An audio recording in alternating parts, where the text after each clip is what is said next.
Hi, my name's Costas. Hi, I'm Chris. Welcome to this week's episode of the Weekly Magazine. Before we continue, have to apologise. We both have the cold. Yes. But due to dedication, we are still here For you! doing this show. And we might be sneezing, coughing and doing all sorts, but we'll get through to it. Now, last week's competition, the anagram was double undercut. Yes, it was, yeah. You see, he's not with it today. Oh, I'm not, I'm out Double of it. undercut, we've got the winners here. Sorry. Would you like to pick a winner? I would love to pick a winner. And the winner is this one Not that that. I pick. Not that one. No, choose someone else. Paul Morley. Paul Morley. Paul Morley, contact and we'll sort something out for you. Now, This week we have a mystery word. Oh. Last week's, the week previous that we had a mystery word was crystal ball. This week is Costas' turn.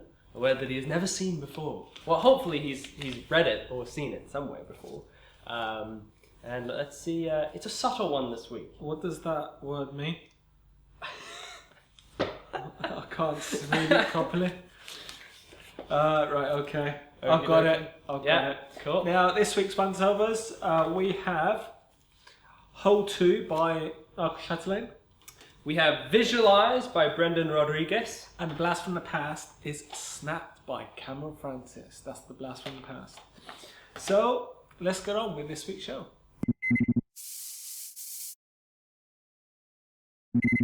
The first one over this week is Hole 2 by Mickael Chatelain. Let's watch the official trailer for this and we'll come back and discuss it.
Now, you've just seen the official trailer for Hole 2 by Mickael Chatelain.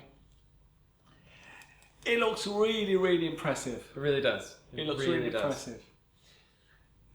Now, the first thing you need to point out that this is heavily gimmicked. Yes, when you pull it out of the packet, you'll be surprised. I was trying to play around with the gimmick before watching the explanation. It's not a good idea. It's never a good idea. And I had no idea how this works. I couldn't figure it out. It all makes sense once you watch it. Yes, it does. Uh, little bit of handling that you've got to get down because you got to be very precise a little bit with the cards. but saying that, the trailer shows you exactly how it looks in the real world. Yes. It's really well made, very clever. In fact, part of the gimmick has inspired me for improving something of mine, which is really interesting. Okay, that's irrelevant to the trick. But it shows that it's well crafted. It's well crafted. All well his thought gimmicks are really well thought out. If you want something that looks like what you've seen in the trailer, this trick will do it. Yep. The reset. Goodness me, the reset is... You could say it's instant. Yeah, you just... A few seconds. Yes. Or less. And yeah, no, it's really nice. If you don't like working with gimmicks, this is not for you. No, if you don't mind and you want something really visual, then this is great. There's quite a few ways you can... Okay, the trick is the trick, but handling and stuff, I'm sure you'll find your own way of performing it. Yes. Once you know how it works. And it's really clever. I actually really like it from the gimmick perspective. No, it does the job. It's really good. Yes. I really like it.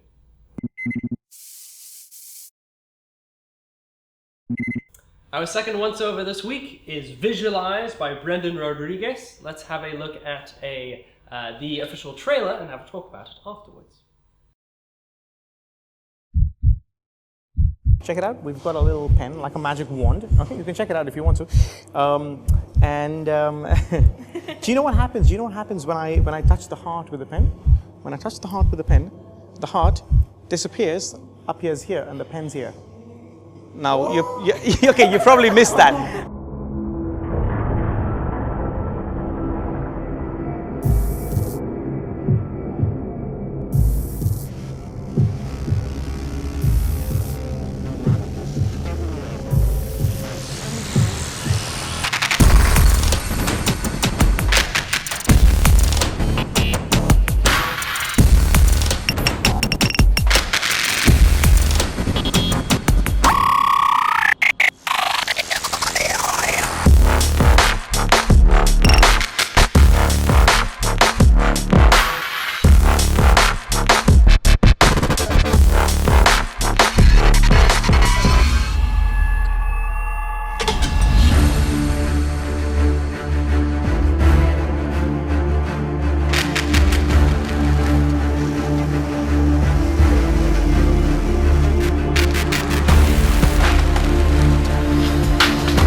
One, two, three, four.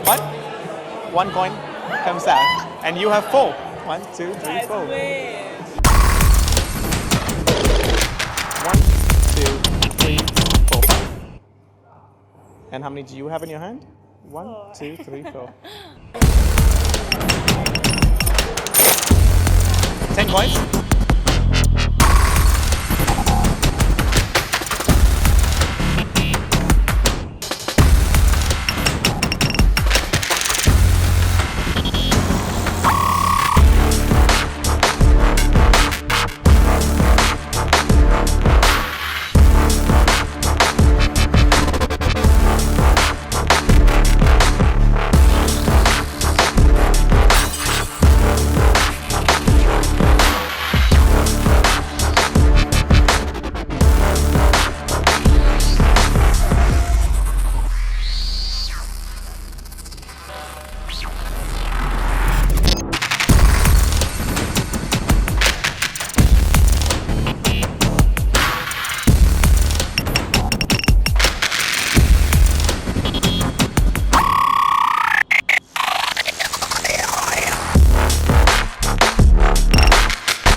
I'm impressed.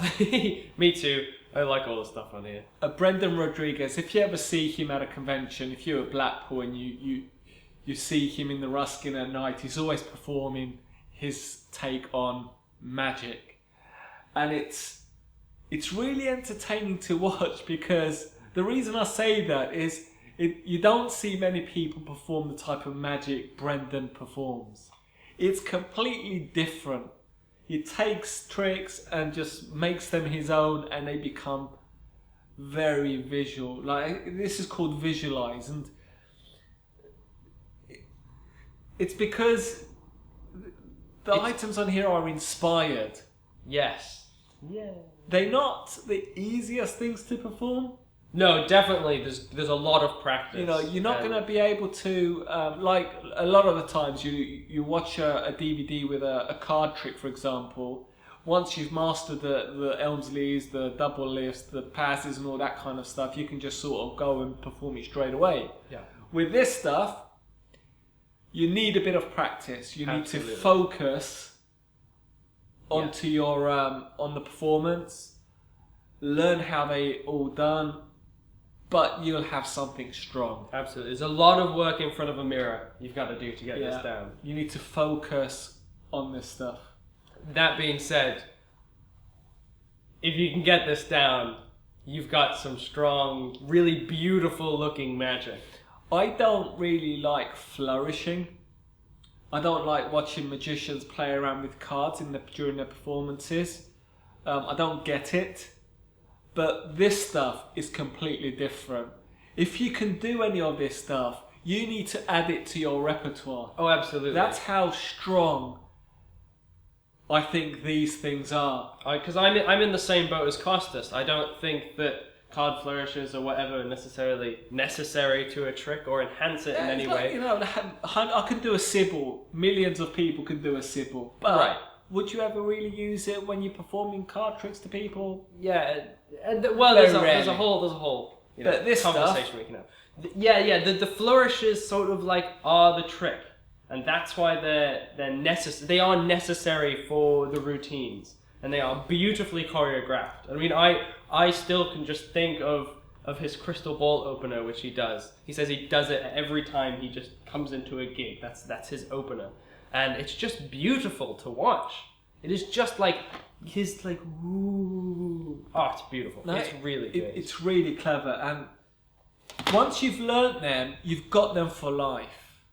And some of the stuff you don't need to, you got them in your arsenal. You've got something nice and visual, It's like the moment when you light some flash paper and the spectators see the flash. Yeah. And it's an amazement. With this, the routines on this are that kind of caliber. They get people's attention. The other thing on it I really liked was, even his coin routine. Yes, his coin routine is really clever. Even his take on the crazy man's handcuff. He takes crazy man handcuffs, does it in the spectator's hand. It's a completely different trick. And it's really good. I can't rate this highly enough. I personally, would I do any of this? Probably not. The reason I say that is because I'm a lazy magician. What I know is what I know. If I go and do a gig, I do what I currently do. Yeah. If I had time, maybe if I had a month off work, I would learn something just for the sake of learning it. I definitely want to learn some of the stuff up here. If you still like learning magic, get this DVD, add one of these items to your repertoire, and you're going to have something really, really strong. Yeah, and really special that people will remember. Yeah.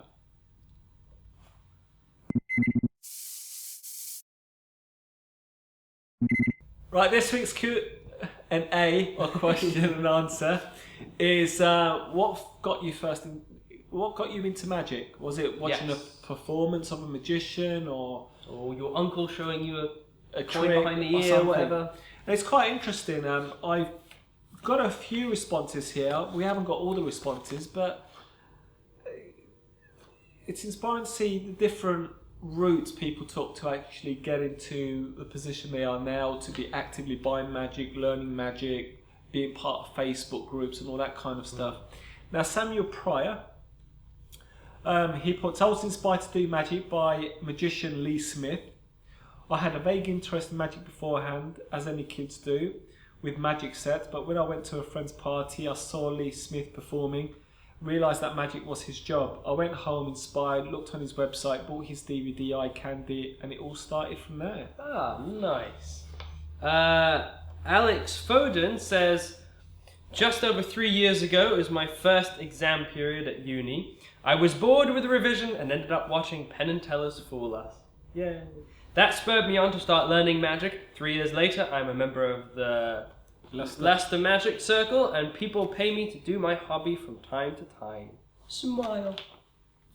Rob Sharp, a YouTube clip of Daryl performing Red Hot Mama. Yes. It was just a performance, and I had no idea. I found out where it was taught, bought the DVDs, and started from there. I managed to get some time with Daryl a few Blackpools ago and told him the same story. Oh, you lucky you. Ian Smith says, my dad is a magician. I grew up surrounded by magic, so I never really had a choice. Actually, he never pushed it onto me, but I've always loved watching magic. And then it was just a natural progression into learning a few Marvin's magic tricks as a kid, learning more complex stuff, getting my first gig, and so on. Grant Maidman, a kid at school showed me a simple card trick which actually used the patio force. I was amazed and begged him to tell me how he did it, but he wouldn't. Good on him. Then I thought I would find out for myself and bought a book on easy card tricks from Waterstones. It was then David Blaine's specials that inspired me further. Also, I have to thank Gary Jones and Jane Corrigan for their amazing support, always in helping me find my first magic club, the Exonian Magic Society. Hey! Sean McCree says, grew up in a small village in the 60s with very few other kids. Got the usual magic sets for Christmas. Was shown a card trick by a doctor friend of my dad's whilst in hospital. Saw Johnny Hart on TV and got hooked. Ben Allen. My brother came home one day from school and showed me a card trick, which was just a double lift and a change. And it blew my mind. Only being 15 and not knowing anything, he had me hooked. I can't thank him enough for that day, and I love what I do now. I'm dying as well. Jack Bryce says, my grandfather made tricks and sold them to the famous Tam Shepherd's Tricks and Joke Shop in Glasgow. When I was just a kid, I would go visit him every Saturday, and he would have a new trick to show me every week. When I was 15, I brought Royal Road to card magic. Hey! My dad was also interested in magic, and when I was 9 years old, he taught me basic cups and balls routine using paper cups and sponges. It would be my party piece whenever anyone visited our house. Danny Marsh, as a small boy watching Paul Daniels and Ali Bongo and totally believing if I thought and concentrated hard enough I could develop my brain like a switch that would turn magic on in me. Oh, fantastic. Dwayne Andrews said, I saw JB Bobo perform at my school when I was a child. Awesome. And started it after that. That was the best response. That's actually phenomenal. I really like that one. Never even realised JB Bobo was actually a gigging performer. Ian Kendall, a magician called Poz, pulled an egg out of my ear at my 5th birthday. That's all he wrote. Awesome. Alex Crawford said, it was you, Costas! Years of selling me mind-blowing effects. I didn't make that up, and the guy's just probably pulling my leg as well. Take credit for it, Costas. The great thing is, Alex, he buys all the rubbish from us. So we never have any rubbish on ourselves because they sold to a specific customer. Go on then. Last one. Jordan Murphy, Alan Hudson, when he used to perform as Al's Your Pal when I was about 4 or 5. It's been great to meet him these years later and get the opportunity to thank or blame him for getting me into all this. Now this is great because it shows that fantastic. Most people here have got into magic because they saw a magician somewhere and it got them hooked. And it's great because we mustn't forget that when we are out there performing, we are probably inspiring a new generation of magician. Absolutely. And in our industry, it's great to get new people involved all the time. You know, it progresses our art, it develops it, brings loads more of the future generation into play. Yeah. And, you know, sometimes when we get approached by someone at a gig saying, teach me a magic trick, or, you know, or follows you, you never know, he might be the next dynamo. Follows you home. But these sort of things sort of should inspire us performers as well. No, absolutely. We have this responsibility to perform well and make people believe in magic and inspire a younger generation and all that. So, and also something that Graham Maidman has pointed out. He told me this, how Gary Jones and Jane Corrigan have really helped him find a magic club and tutor him and all that kind of stuff. And now he's a full-time professional magician. He's developed his own products. He's a fantastic close-up magician. And all because of that help he got from these two people. Yeah. And then joining the magic club. You know, whereas Gary Jones, I know he would never do this, but, you know, could have been someone else and said, sorry, I'm not willing to help you, and it wouldn't have made man's interest. Yeah. So, you know, the guidance we can give people can also help their career in the future. Yes, and indeed. it's our duty to be as nice and helpful as possible. And that's it for this week's show.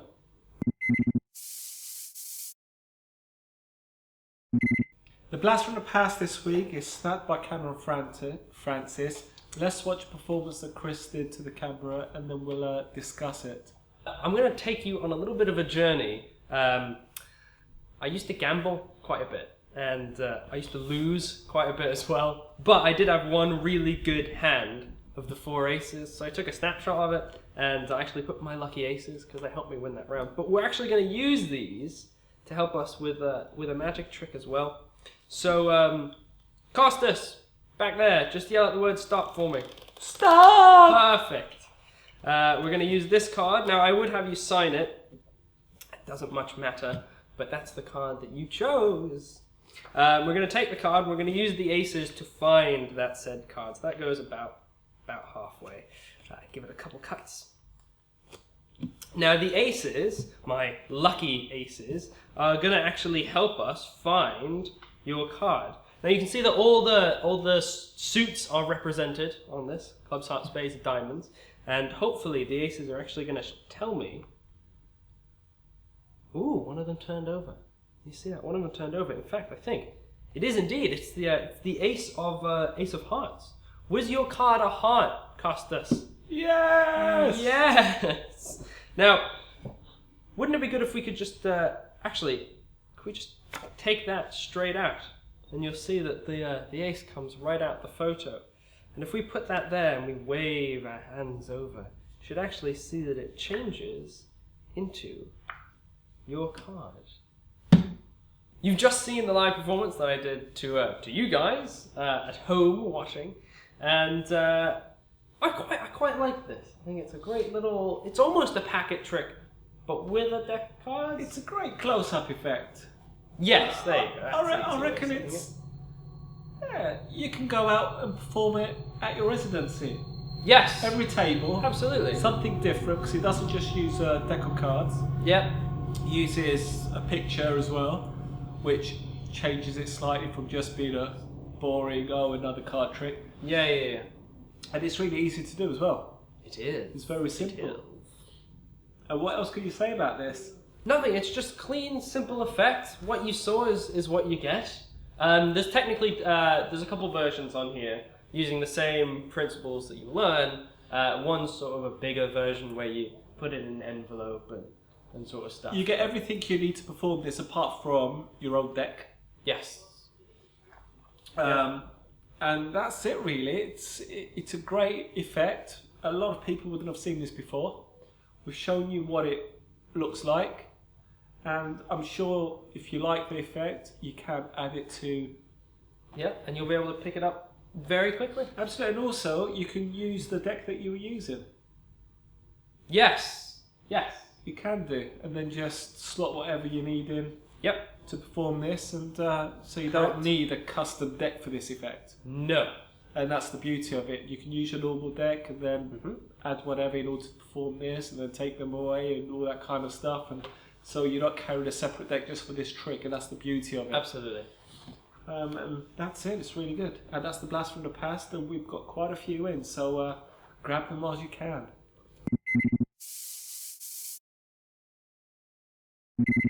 Right. So this week we had visualised by Brendan Rodrigues. You had Hold 2.0 by Mickael Chatelain. That's the one. And Snap by Camera Fans from the Blast from the Past. Great products. You got one that's a gimmicky thing. You got Rodrigues, which is visualize, which is manipulation type things, really visual. You got Snap, which is a great little card trick. Yep. And that's a variety this that's week. those three products. We're both trying to recover. Also, if you don't know or haven't realised, we've actually got over 1,500 instant downloads on the website. So once you purchase them, you're able to virtually watch them within a couple of minutes. The way they work, you get a link to your email address with where to go on the website to watch them. Input username and password, and then you'll be able to stream them, or you can download them as well. So you've got a choice of either two. And there's more added on a weekly basis. And at the moment we've got 1,501, I think it is. And one. So, and that's it for this week. Slicer has been released. Yes! That's going actually really, really well, better It is. than what we expected. So that's really positive. And until next week, have fun. Bye-bye!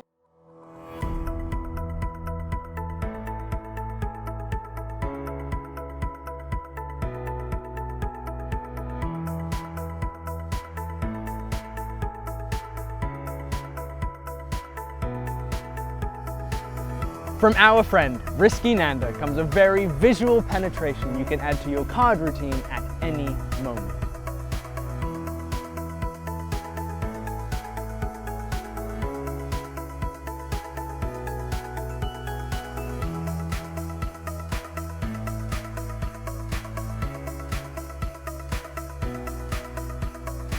This is so visual, you will even fool yourself. You can also borrow some items. How about a bank card? Some money?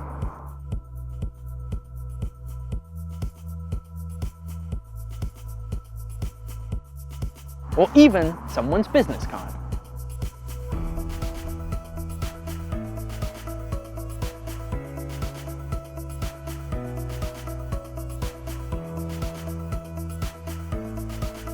Oh! Did I say the box was examinable?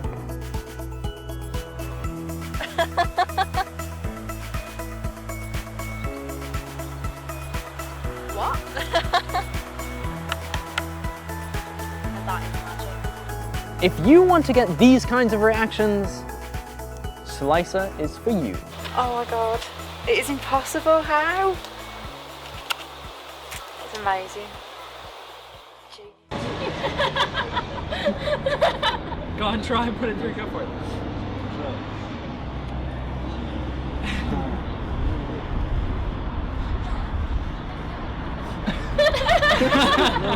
No, this side. Wait.